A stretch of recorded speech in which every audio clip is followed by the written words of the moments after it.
KS Eshwarappa ಅಂತ ಅವರಲ್ಲಿ mention ಮಾಡಿದ್ದಾರೆ.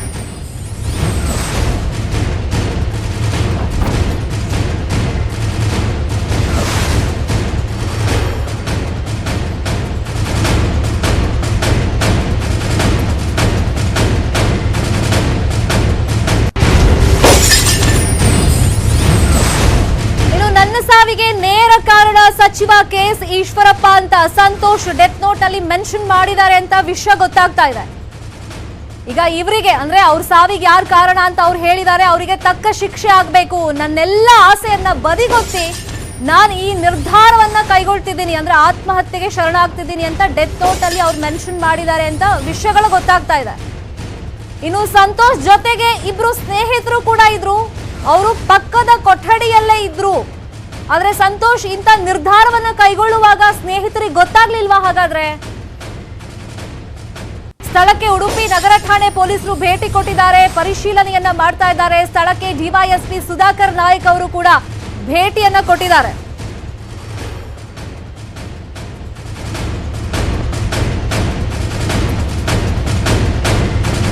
ಇಲ್ಲಿ ಸಂತೋಷ್ ಜೊತೆಗೆ ಇಬ್ರು ಸ್ನೇಹಿತರಿದ್ರು, ಅವ್ರ ಪಕ್ಕದೇ ರೂಮಲ್ಲಿ ಇದ್ರು, ಲಾಡ್ಜ್ ಅಲ್ಲಿ. ಬಟ್ ಸಂತೋಷ್ ಈ ತರ ಆತ್ಮಹತ್ಯೆಗೆ ಶರಣಾಗ್ತಾರೆ ಅಥವಾ ಸೂಸೈಡ್ ಮಾಡ್ಕೊಳ್ಳುವಂತ ಒಂದು ಮನಸ್ಥಿತಿ ಇರುತ್ತಲ್ಲ, ಅದ್ರ ಬಗ್ಗೆ ಫ್ರೆಂಡ್ಸ್ ಹಾಗಾದ್ರೆ ಅಬ್ಸರ್ವ್ ಮಾಡಿರ್ಲಿಲ್ವಾ? ಈ ತರ ಡೆತ್ ನೋಟ್ ಅವ್ರು ಬರ್ದಿಟ್ಟಿದ್ದಾರೆ, ಮತ್ತೆ ಈ ತರದೊಂದು ಆರೋಪವನ್ನ ಅವರು ಮಾಧ್ಯಮದ ಮುಂದೆ ಬಂದು ಸಚಿವ KS ಈಶ್ವರಪ್ಪ ಮತ್ತೆ ಅವ್ರ ಕಡೆಯವರು 40% ಕಮಿಷನ್ ಕೇಳ್ತಿದ್ದಾರೆ ಅಂತ ಆರೋಪ ಮಾಡಿದ ಮೇಲೆ ಅವ್ರ ಜೊತೆಗೆ ಇದ್ದಂತ ಸ್ನೇಹಿತರಿಗೆ ಅವ್ರ ಮನಸ್ಥಿತಿ ಅರ್ಥ ಆಗಿರ್ಲಿಲ್ವಾ? ಪಕ್ಕದಲ್ಲೇ ಇದ್ರು, ಬಟ್ ಇಂಥದ್ದೊಂದು ಘಟನೆ ಆಗೋಗಿದೆ ಈಗ. ಹಾಗಾಗಿ ಸ್ನೇಹಿತರು ಕೂಡ ಇನ್ಫಾರ್ಮೇಶನ್ ಕೊಡಬೇಕಾಗುತ್ತೆ ಈ ಬಗ್ಗೆ. ಸ್ಥಳಕ್ಕೆ ಡಿವೈಎಸ್ಪಿ ಸುಧಾಕರ್ ನಾಯ್ಕ್ ಅವರು ಭೇಟಿ ಕೊಟ್ಟಿದ್ದಾರೆ, ಪರಿಶೀಲನೆಯನ್ನ ಮಾಡ್ತಾ ಇದ್ದಾರೆ. ಇಲ್ಲಿಗ ಎರಡು ವಿಷಯವನ್ನ ಪೊಲೀಸ್ ಅವರು ಕನ್ಫರ್ಮ್ ಮಾಡಿರೋದು ಪ್ರೈಮರಿ ಆಗಿ. ಒಂದು, ಅದು ಗುತ್ತಿಗೆದಾರ ಸಂತೋಷ್ ಅವ್ರದೇ ಡೆಡ್ ಬಾಡಿ ಅಂತ ಕನ್ಫರ್ಮೇಶನ್ ಅನ್ನ ಪೊಲೀಸರು ಕೊಟ್ಟಿದ್ದಾರೆ. ಸದ್ಯಕ್ಕೆ ಈಗ ಫೋರೆನ್ಸಿಕ್ ಲ್ಯಾಬ್ ಸೇರಿದಂತೆ ಈಗ ಪರಿಶೀಲನೆ ದೃಷ್ಟಿಯಿಂದ, ಇನ್ವೆಸ್ಟಿಗೇಷನ್ ದೃಷ್ಟಿಯಿಂದ ಏನೆಲ್ಲ ಬೇಕು ಅವನ್ನೆಲ್ಲ ಈಗ ಸ್ಥಳಕ್ಕೆ ಕರೆಸಿದ್ದಾರೆ. ಪೊಲೀಸರು ಕೂಡ ಅಲ್ಲಿದ್ದಾರೆ, ಪರಿಶೀಲನೆಯನ್ನ ಮಾಡ್ತಾ ಇದ್ದಾರೆ. ಸ್ಥಳಕ್ಕೆ ಉಡುಪಿ ನಗರ ಠಾಣೆ ಪೊಲೀಸರು ಭೇಟಿಯನ್ನ ಕೊಟ್ಟಿದ್ದಾರೆ. ಇನ್ನು ಸಂತೋಷ್ ಸ್ಟೇ ಮಾಡಿದ್ರಲ್ಲ ಶಾಂಭವಿ ಲಾಡ್ಜ್ ನ ರೂಮ್ ನಂಬರ್ 207, ಅದ್ರ ಪಕ್ಕದಲ್ಲೇ ಅವ್ರ ಸ್ನೇಹಿತರು ಕೂಡ ಇದ್ರು. ಈಗ ಒಂದು ಡೆತ್ ನೋಟ್ ಕೂಡ ಸಿಕ್ಕಿದೆ ಅಂತ ಇನ್ಫಾರ್ಮೇಶನ್ ಸಿಗ್ತಾ ಇದೆ. ಅದರಲ್ಲಿ ಅವ್ರು ಪರ್ಟಿಕ್ಯುಲರ್ ಆಗಿ ಬರೆದಿದ್ದಾರೆ, ಅವರ ಸಾವಿಗೆ ಕಾರಣ ಜವಾಬ್ದಾರಿ ನೇರ ಹೊಣೆ ಸಚಿವ KS ಈಶ್ವರಪ್ಪ ಅಂತ ಉಲ್ಲೇಖವನ್ನ ಮಾಡಿದ್ದಾರೆ. ಮತ್ತೆ ನನ್ನೆಲ್ಲ ಆಸೆಗಳನ್ನ ಬದಿಗೊತ್ತಿ ನಾನು ಈ ನಿರ್ಧಾರವನ್ನ ಕೈಗೊಳ್ತಾ ಇದ್ದೀನಿ, ನನ್ನ ಹೆಂಡತಿ ಮಗುವಿಗೆ ಸರ್ಕಾರ ನೆರವಾಗಬೇಕು, ಇನ್ನು ಪ್ರಧಾನಮಂತ್ರಿಗಳು ನೆರವಾಗಬೇಕು, ಮುಖ್ಯಮಂತ್ರಿಗಳು ಕೂಡ ನೆರವಾಗಬೇಕು. ಯಡಿಯೂರಪ್ಪ ಹೆಸರು ಕೂಡ ಅಲ್ಲಿ ಉಲ್ಲೇಖ ಆಗಿದೆ. ಯಡಿಯೂರಪ್ಪನವರು ಸಹಾಯ ಹಸ್ತವನ್ನ ಚಾಚಬೇಕು, ನೀಡಬೇಕು ತನ್ನ ಫ್ಯಾಮಿಲಿ ಮೆಂಬರ್ಸ್ಗೆ ಅಂತ ಅವರು ಅಲ್ಲಿ ಬರ್ತಿದ್ದಾರೆ. ಎಲ್ರಿಗೂ ಕೈ ಮುಗಿದು ಕೇಳ್ಕೊಳ್ತೀವಿ ಅಂತ ಡೆತ್ ನೋಟ್ ಅಲ್ಲಿ ಮೆನ್ಷನ್ ಮಾಡಿದ್ದಾರೆ. ಇನ್ನು ಮಾಧ್ಯಮ ಮಿತ್ರರಿಗೆ ಕೋಟಿ ಕೋಟಿ ಧನ್ಯವಾದಗಳನ್ನ ಹೇಳಿದ್ದಾರೆ ಸಂತೋಷ್ ಡೆತ್ ನೋಟ್ ಅಲ್ಲಿ.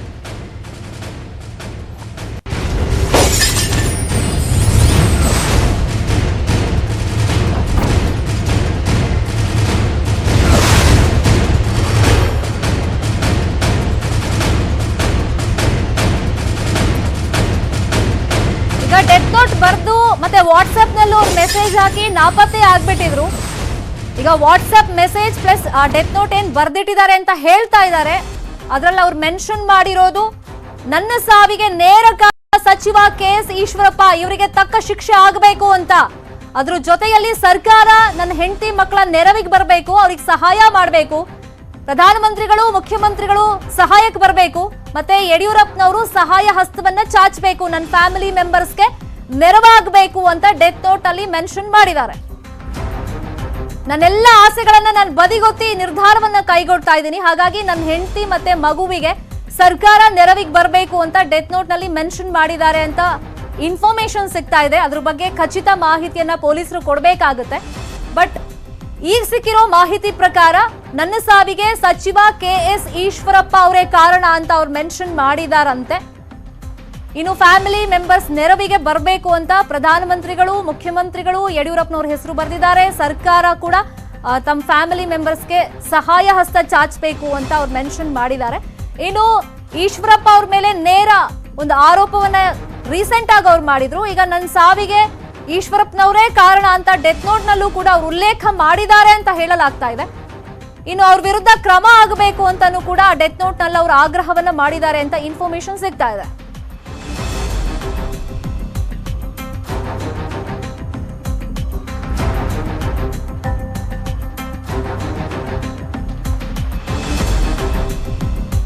ಇನ್ಫ್ಯಾಕ್ಟ್ ರಾಜಕೀಯವಾಗಿ ನಾವು ನೋಡೋದಾದ್ರೆ ಸಂತೋಷ್ ಅವರು ಯಾವಾಗ ನೇರವಾಗಿ ಈಶ್ವರಪ್ಪನವ್ರ ಮೇಲೇನೆ ಮಾಧ್ಯಮದ ಮುಂದೆ ಬಂದು 40% ಕಮಿಷನ್ ಕೇಳ್ತಿದ್ದಾರೆ ಈಶ್ವರಪ್ಪನವರು ಮತ್ತೆ ಅವ್ರ ಕಡೆಯವರು ಅಂತ ಒಂದು ಗಂಭೀರ ಆರೋಪ ಮಾಡಿದಾಗ ಪ್ರತಿಪಕ್ಷದವರು ಇದನ್ನೇ ಪದೇ ಪದೇ ಉಲ್ಲೇಖ ಮಾಡ್ತಿದ್ರು. ಅಂದ್ರೆ ನಾವು ಈ ಹಿಂದೆನೂ ಹೇಳ್ತಾ ಇದ್ವಿ ಈ ಸರ್ಕಾರ ಕಮಿಷನ್ ಕೇಳುತ್ತೆ ಅಂತ, ಈಗಲೂ ಕೇಳ್ತಿದೆ ಅಂತ ಹೇಳ್ತಾ ಇದ್ರು. ಬಟ್ ಈಗ ಈ ವ್ಯಕ್ತಿ ಆತ್ಮಹತ್ಯೆಗೆ ಶರಣಾಗಿದ್ದಾರೆ ಅಂತ ಇನ್ಫಾರ್ಮೇಶನ್ ಸಿಕ್ಕಿರೋದ್ರಿಂದ ಅಲ್ಲಿ ಏನಾಗಿದೆ ಅನ್ನೋದನ್ನ ಪೊಲೀಸರೇ ಕನ್ಫರ್ಮೇಶನ್ ಮಾಡಬೇಕಾಗತ್ತೆ. ಯಾಕಂದ್ರೆ ಅವ್ರ ಬಾಯಲ್ಲಿ ನೊರೆ ಬಂದಿದೆ ಅಂತ ಒಂದು ಇನ್ಫಾರ್ಮೇಶನ್ ಸಿಕ್ಕಿದೆ ಅಷ್ಟೇ. ಅಂದ್ರೆ ಆತ್ಮಹತ್ಯೆಗೆ ಶರಣಾಗಿದ್ದಾರೆ ಅಂತಂದ್ರೆ ಏನ್ ಮಾಡ್ಕೊಂಡಿದ್ದಾರೆ ಅನ್ನೋದ್ರ ಬಗ್ಗೆ ಇನ್ನಷ್ಟು ಇನ್ಫಾರ್ಮೇಶನ್ ಸಿಗ್ಬೇಕಾಗತ್ತೆ. ಸದ್ಯಕ್ಕೆ ಅಲ್ಲಿ ಪರಿಶೀಲನೆ ಎಲ್ಲ ನಡೀತಾ ಇದೆ. ಮತ್ತೆ ಬೆರಳಚ್ಚು ತಜ್ಞರು ಕೂಡ ಸ್ಥಳಕ್ಕೆ ಬಂದಿದ್ದಾರೆ, ಫೋರೆನ್ಸಿಕ್ ಲ್ಯಾಬ್ ಅವರು ಕೂಡ ಸ್ಥಳಕ್ಕೆ ಬಂದಿದ್ದಾರೆ. ಪರಿಶೀಲನೆ ಕಾರ್ಯ ನಡೀತಾ ಇದೆ. ಈಗ ರಾಜಕೀಯವಾಗಿ ಇದು ಯಾವ ತರ ತಿರುವುಗಳನ್ನ ಪಡ್ಕೊಂಡು ಹೋಗುತ್ತೆ ನೋಡ್ಬೇಕಾಗುತ್ತೆ.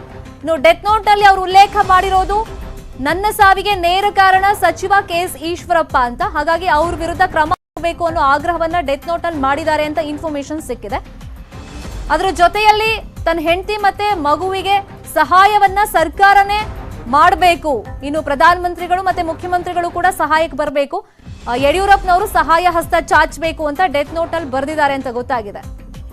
ಇನ್ನು ನನ್ನೆಲ್ಲ ಆಸೆಗಳನ್ನ ನಾನು ಬದಿಗೊತ್ತಿ ಈ ನಿರ್ಧಾರವನ್ನ ಕೈಗೊಳ್ತಾ ಇದ್ದೀನಿ ಅಂತ ಅವರು ಆತ್ಮಹತ್ಯೆಗೂ ಮುಂಚೆ ಡೆತ್ ನೋಟ್ ನಲ್ಲಿ ಅದನ್ನೆಲ್ಲ ಮೆನ್ಷನ್ ಮಾಡಿದ್ದಾರೆ ಅಂತ ಇನ್ಫಾರ್ಮೇಶನ್ ಸಿಕ್ಕಿದೆ.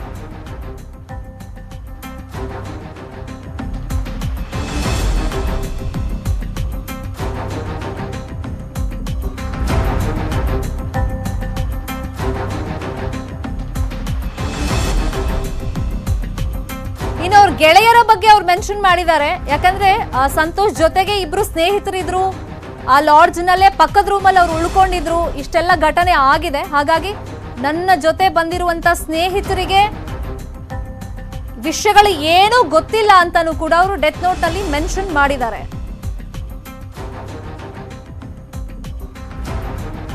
ಈಗ ಗುತ್ತಿಗೆದಾರ ಸಂತೋಷ್ ಆತ್ಮಹತ್ಯೆ ಪ್ರಕರಣ ಏನಿದೆ, ಈಗ ಯಾವ್ಯಾವ ತರ ತಿರುವುಗಳನ್ನ ಪಡ್ಕೊಳ್ಳುತ್ತೆ ಅನ್ನುವಂತ ಒಂದು ಕುತೂಹಲನೂ ಇದೆ. ಯಾಕಂದ್ರೆ ಈಗ ಅವರು ನೇರವಾಗಿ ಈಶ್ವರಪ್ಪನವ್ರ ಹೆಸರನ್ನ ಡೆತ್ ನೋಟ್ ಅಲ್ಲೂ ಬರೆದಿದ್ದಾರೆ. ಅವರು ಬದುಕಿದ್ದಂತ ಸಂದರ್ಭದಲ್ಲಿ ಮಾಧ್ಯಮದ ಮುಂದೆ ಒಂದು ಗಂಭೀರ ಆರೋಪ ಮಾಡಿದ್ರು. ಈಶ್ವರಪ್ಪನವರು ಒಂದು ಟೆಂಡರ್ಗೋಸ್ಕರ 40% ಕಮಿಷನ್ ಕೇಳಿದ್ದಾರೆ ಈಶ್ವರಪ್ಪನವರು ಮತ್ತೆ ಅವ್ರ ಕಡೆಯವರು ಅಂತ ಅವರು ಮಾಧ್ಯಮದ ಮುಂದೆ ಆರೋಪವನ್ನ ಮಾಡಿದ್ರು. ಬಟ್ ಈಗ ನನ್ನ ಸಾವಿಗೆ ನೇರ ಕಾರಣ ಸಚಿವ KS ಈಶ್ವರಪ್ಪ, ಇವ್ರಿಗೆ ತಕ್ಕ ಶಿಕ್ಷೆ ಆಗಬೇಕು, ನನ್ನೆಲ್ಲ ಆಸೆಗಳನ್ನ ಬದಿಗೊತ್ತಿ ನಾನು ಈ ನಿರ್ಧಾರಕ್ಕೆ ಬರ್ತಾ ಇದ್ದೀನಿ ಅಂತ ಅವರು ಡೆತ್ ನೋಟ್ ನಲ್ಲಿ ಉಲ್ಲೇಖ ಮಾಡಿದ್ದಾರೆ ಅಂತ ಇನ್ಫಾರ್ಮೇಶನ್ ಸಿಗ್ತಿದೆ. ಹಾಗಾಗಿ ಪೊಲೀಸರೀಗ ಯಾವ ತರ ತನಿಖೆಗಳನ್ನ ಕೈಗೊಳ್ತಾರೆ ಮತ್ತೆ ಡೆತ್ ನೋಟ್ ಅಲ್ಲಿ ಪರ್ಟಿಕ್ಯುಲರ್ ಆಗಿ ನೇರ ಕಾರಣ ಈ ಸಾವಿಗೆ ಈಶ್ವರಪ್ಪ ಅಂತಾನೆ ಉಲ್ಲೇಖ ಮಾಡಿರೋದ್ರಿಂದ ನೆಕ್ಸ್ಟ್ ಏನೆಲ್ಲ ಬೆಳವಣಿಗೆಗಳಾಗುತ್ತೆ ಅನ್ನೋದನ್ನ ನೋಡ್ಬೇಕಾಗುತ್ತೆ. ಮತ್ತೆ ಡೆತ್ ನೋಟ್ ಅಲ್ಲಿ ಅವ್ರು ಮೆನ್ಷನ್ ಮಾಡಿದ್ದಾರೆ, ಮಾಧ್ಯಮ ಮಿತ್ರರಿಗೆ ಕೋಟಿ ಕೋಟಿ ಧನ್ಯವಾದಗಳು, ಮತ್ತೆ ನನ್ನ ಜೊತೆ ಬಂದಿರುವಂತ ನನ್ನ ಗೆಳೆಯರಿಗೆ ಈ ವಿಷಯವಾಗಿ ಏನೇನೂ ಗೊತ್ತಿಲ್ಲ, ಏನೂ ಮಾಹಿತಿ ಇಲ್ಲ.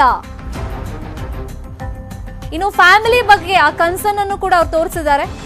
ಹೆಂಡತಿ ಮತ್ತೆ ಮಗುವಿಗೆ ಸರ್ಕಾರ ನೆರವಿಗೆ ಬರಬೇಕು, ಪ್ರಧಾನಮಂತ್ರಿಗಳು ಮುಖ್ಯಮಂತ್ರಿಗಳು ನೆರವಾಗಬೇಕು, ಜೊತೆಗೆ ಯಡಿಯೂರಪ್ಪನವ್ರ ಹೆಸರನ್ನು ಕೂಡ ಅವ್ರು ಬರೆದಿದ್ದಾರೆ. ಯಡಿಯೂರಪ್ಪನವರು ಸಹಾಯ ಹಸ್ತವನ್ನ ಚಾಚಬೇಕು ತನ್ನ ಫ್ಯಾಮಿಲಿ ಮೆಂಬರ್ಸ್ಗೆ ಅಂತ ಅವರು ಉಲ್ಲೇಖವನ್ನ ಮಾಡಿದ್ದಾರೆ.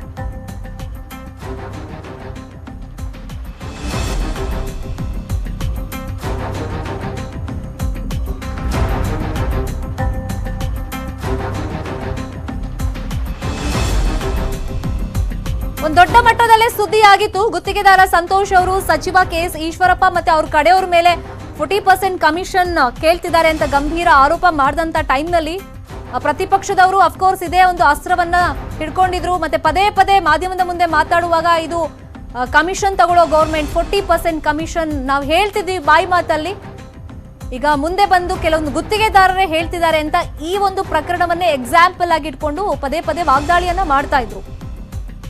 ಬಟ್ ಅದಾದ್ಮೇಲೆ ಏನಾಯ್ತು ಅನ್ನೋದ್ರ ಬಗ್ಗೆ ಈಗ ತನಿಖೆ ಆಗ್ಬೇಕಾಗತ್ತೆ. ಯಾಕಂದ್ರೆ ನನ್ನ ಸಾವಿಗೆ ನೇರ ಕಾರಣ KS ಈಶ್ವರಪ್ಪ ಅಂತ ಸಂತೋಷ್ ತಮ್ಮ ಡೆತ್ ನೋಟ್ ಅಲ್ಲಿ ಬರೆದಿಟ್ಟಿದ್ದಾರೆ ಅಂತ ಇನ್ಫಾರ್ಮೇಶನ್ ಸಿಗ್ತಾ ಇದೆ. ಇನ್ನು ಪೊಲೀಸ್ ಈ ಬಗ್ಗೆ ಅಫಿಷಿಯಲ್ ಆಗಿ ಒಂದಿಷ್ಟು ಕನ್ಫರ್ಮೇಶನ್ ಗಳನ್ನ ಕೊಡ್ತಾ ಹೋಗ್ತಾರೆ. ಸದ್ಯಕ್ಕೀಗ ಅವರು ಆತ್ಮಹತ್ಯೆ ಮಾಡ್ಕೊಂಡಿದ್ದಾರೆ ಅಂತ ಇನ್ಫಾರ್ಮೇಶನ್ ಸಿಕ್ಕಿದೆ. ಬಟ್ ಆತ್ಮಹತ್ಯೆ ಅಂತಂದ್ರೆ ಏನ್ ಮಾಡ್ಕೊಂಡಿದ್ದಾರೆ ಅನ್ನೋದ್ರ ಬಗ್ಗೆನೂ ಕೂಡ ಪೊಲೀಸರ ಕಡೆಯಿಂದ ಕನ್ಫರ್ಮೇಶನ್ ಆಗ್ಬೇಕಾಗುತ್ತೆ. ಇದು ಗುತ್ತಿಗೆದಾರ ಸಂತೋಷ್ ಅವ್ರದೇ ಡೆಡ್ ಬಾಡಿ, ಅವರು ಮೃತಪಟ್ಟಿದ್ದಾರೆ ಅನ್ನೋ ಕನ್ಫರ್ಮೇಶನ್ ಅನ್ನ ಪೊಲೀಸ್ ಡಿಪಾರ್ಟ್ಮೆಂಟ್ ಸದ್ಯಕ್ಕೆ ಕೊಟ್ಟಿದೆ. ಬಟ್ ಅವ್ರು ಅಲ್ಲಿ ಎಷ್ಟು ದಿನ ಬಂದಿದ್ರು, ಅವರ ಆ ಮನಸ್ಥಿತಿಗಳು ಏನಿತ್ತು, ಆ ಡೆತ್ ನೋಟ್ ಅಲ್ಲಿ ಒಂದಿಷ್ಟು ಅಂಶಗಳು ಸಿಕ್ಕಿದೆ ಅಂತ ನಮ್ಗೆ ಇನ್ಫಾರ್ಮೇಶನ್ ಸಿಕ್ಕಿದೆ. ಇದನ್ನ ಬಿಟ್ಟು ಬೇರೆ ಏನಾದ್ರೂ ಬರ್ದಿಟ್ಟಿದಾರಾ ಏನು ಎತ್ತ ಅದ್ರ ಬಗ್ಗೆ ಪೊಲೀಸ್ ಕಡೆಯಿಂದಾನೇ ಇನ್ಫಾರ್ಮೇಶನ್ ಸಿಗ್ಬೇಕಾಗುತ್ತೆ, ಮತ್ತೆ ಕನ್ಫರ್ಮೇಶನ್ ಕೂಡ ಅವ್ರ ಕಡೆಯಿಂದಾನೇ ಸಿಗ್ಬೇಕಾಗುತ್ತೆ. ಬಟ್ ಅವ್ರ ಡೆತ್ ನೋಟ್ ಅಲ್ಲಿ ಈಶ್ವರಪ್ಪ ಹೆಸರು ಮೆನ್ಷನ್ ಆಗಿದೆ. ಅವ್ರ ಸಾವಿಗೆ ನೇರವಾಗಿ ಹೊಣೆ ಈಶ್ವರಪ್ಪ ಅಂತಾನೆ ಅವ್ರು ಮೆನ್ಷನ್ ಮಾಡಿದ್ದಾರೆ. ಮತ್ತೆ ಅವ್ರ ವಿರುದ್ಧ ಕ್ರಮ ಆಗಬೇಕು ಅನ್ನೋ ಆಗ್ರಹವನ್ನು ಕೂಡ ಡೆತ್ ನೋಟ್ ನಲ್ಲಿ ಅವರು ಮಾಡಿದ್ದಾರೆ ಅಂತ ಮಾಹಿತಿ ಸಿಕ್ಕಿದೆ.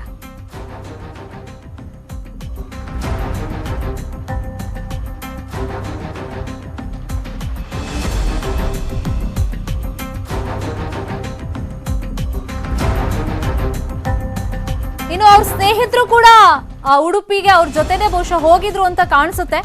ಯಾಕಂದ್ರೆ ಇವರು ಖಾಸಗಿ ಲಾಡ್ಜ್ ನ 207 ರೂಮ್ ನಂಬರ್ ಅಲ್ಲಿ ಇದ್ರೆ ಆ ಪಕ್ಕದ ರೂಮ್ ಅಲ್ಲಿ ಅವ್ರ ಸ್ನೇಹಿತರು ಇಬ್ರು ಉಳ್ಕೊಂಡಿದ್ರು.